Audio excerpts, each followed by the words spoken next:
Yo, what up? This your boy T-Dub. What's blazing the sports gods? We are here live. All right, guys, you know how we do it. Take a small little break from work. So right now it's not too bad outside. So you know what?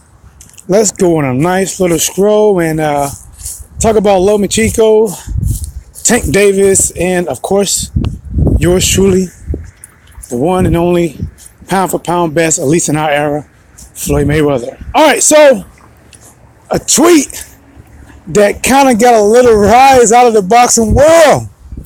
But Lomachenko tweeted at Floyd Money Mayweather, "It would have been an honor to face you in your prime. But this isn't for you, Floyd. No. I want to know if you would allow Tank Davis to come out and play. Got something I want to say to him. It's called a left and a right." Whew. So, instantly, guys, I haven't got a chance to see a lot of videos on this, but I'm pretty sure you got people that's going to say, "Okay, Tank, what are you going to do? Time to boot up or shut up now." And then you're going to have people that's going to be like, "You know what? Tank Davis doesn't have to fight this guy right now. He doesn't have the belt. You know, he can take his time." You're going to have people all over on this one. Different sides of the fences. Some don't care. Some do care. But you know what? What I respect is everyone's opinion on whatever they think about this fight or any fight going forward. And what I'm doing is exactly what I respect, guys, and giving you my opinion. All right? So let's get into it.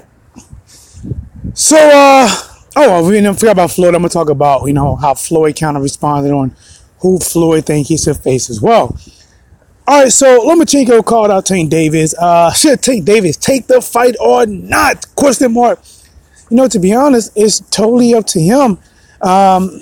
He doesn't have a belt right now, and it is a shot at getting a belt because Lomachenko is not just going to fight just to fight. And I'm pretty sure he'll put one of his belts up.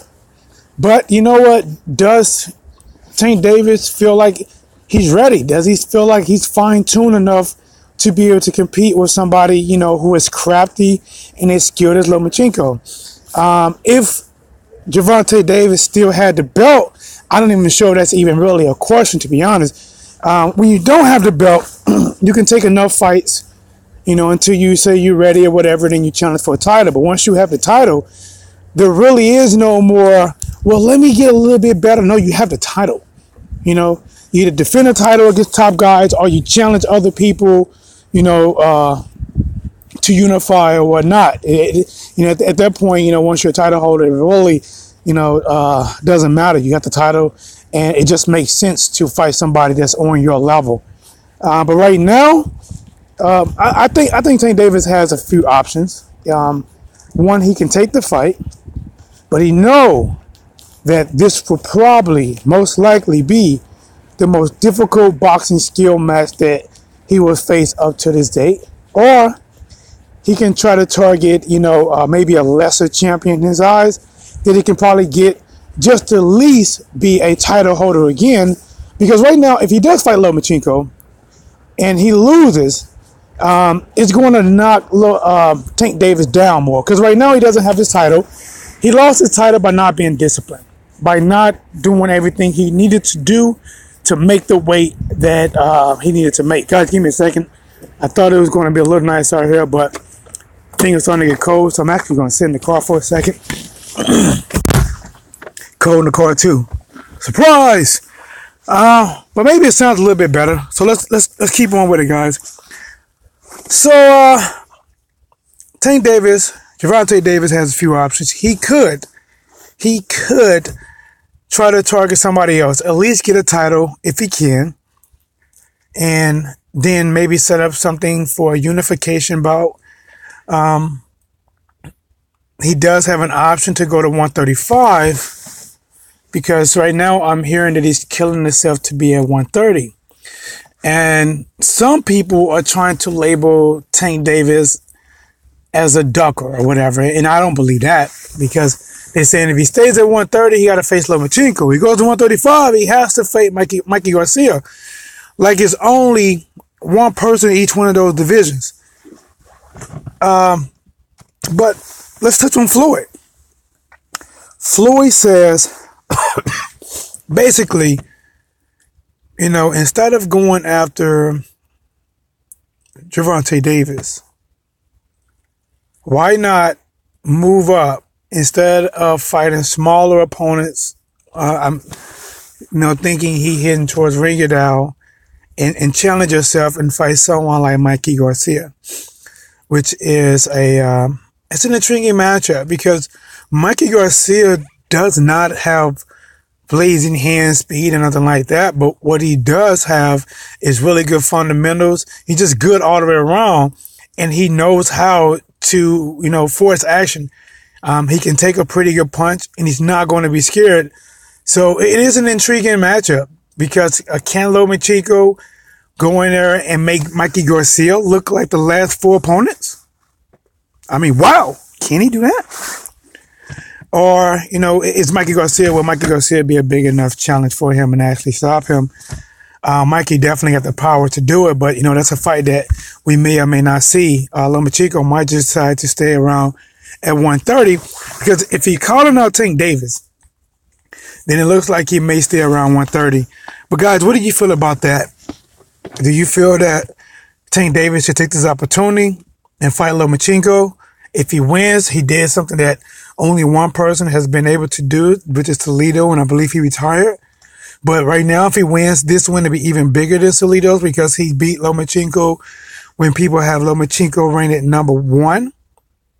Or do you think that right now, you see a lot of flaws in some things you do, even though you see that Tank Davis does have a really good skill set, but maybe right now he needs to just, maybe work on getting a title and possibly do a unification bout down the future.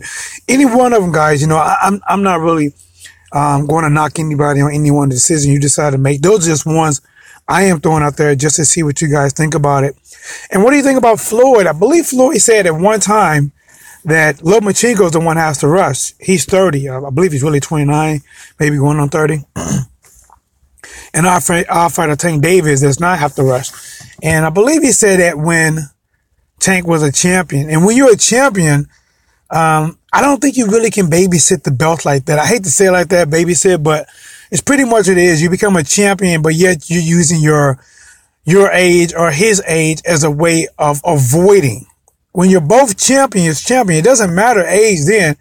You can have a 40-year-old champion, you can have a 20-year-old champion. If you're both champions, then there's no reason to try to age somebody out of there and then try to get a fight with them later because it's, yes, you'll get the win, but a lot of people will see that you did not fight a prime, champion. The same way if Floyd took a loss, Floyd come back, even though people are going to be praying and celebrating his loss no matter how he look, but the real fans will know that you didn't see a prime Floyd. You saw a Floyd that was Asian. You saw a Floyd that probably took the fight on money, knowing that his skills was not what they once were. But majority of people will be celebrating. There will be tons of memes. Floyd Mayweather will get the Michael Jordan crying face. He will get more shit to him than Adrian Broner got when he lost against Madonna. But guys, it's your boy T-Dub with Blazing Sports. Just want to touch on this. Lomachenko called out Tank Davis.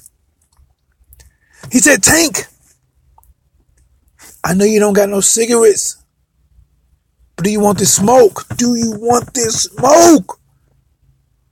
I got 3 ribs, 4 briskets, and the smoker right now. Do you want it? Oh!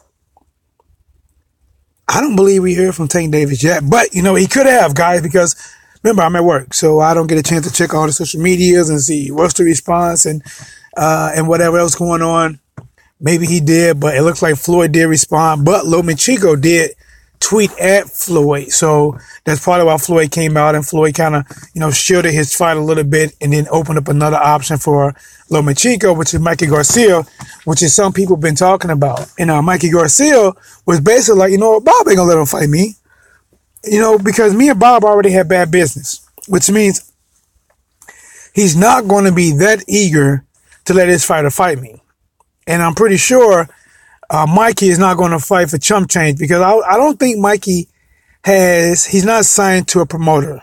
And I'm not sure how that would help or hurt him going into negotiation with somebody who you had to fight probably legally or sit out a while to get away from, which is Top Rank. And if Top Rank, you know, as you've seen, they're pretty crafty with their matchmaking. And I'm not sure even, you know, Mikey might be right. Mikey said if he does come to 135, they're going to probably match him with a champion who they feel Lomachenko going to get the win. And to be honest, that's not really bad management. The thing is, you want to make your fighter look good. You don't always want to throw your fighter in the pits and you know, to get a loss. So I always can't knock that. Yes, you want to see good fights. Yes, you want to see them guys challenging. You want to see the best to fight the best, to fight the best, to fight the best. And if that happens, honestly, if it happened like a lot of people thought, a lot of the best would have been beat before they was even considered the best or really good, because they would have been forced to fight each other before a lot of them even really gained fans to recognize how good they really were. So sometimes some anticipation is necessary, but a lot of times you can't have it going on and on forever. Or if you have someone that's a little Asian fighter, you can't try to push that Asian fighter into a point to, it just won't be as competitive. You know, you want the fighters to fight in their prime. And if one of the fighters is Asian, then you got to make it a lot sooner. If both of the fighters are 21 years old, maybe you got a little while to let it build up. You know, let them knock off some other champions or whatever, or some top contenders, build them up. Don't make the fans wait too long until they're not interested, or somebody take a major loss, and then pin them in there and see what happens. But guys, this your boy T-Dub, what's blazing the sports. You already know how we do. And I'm out.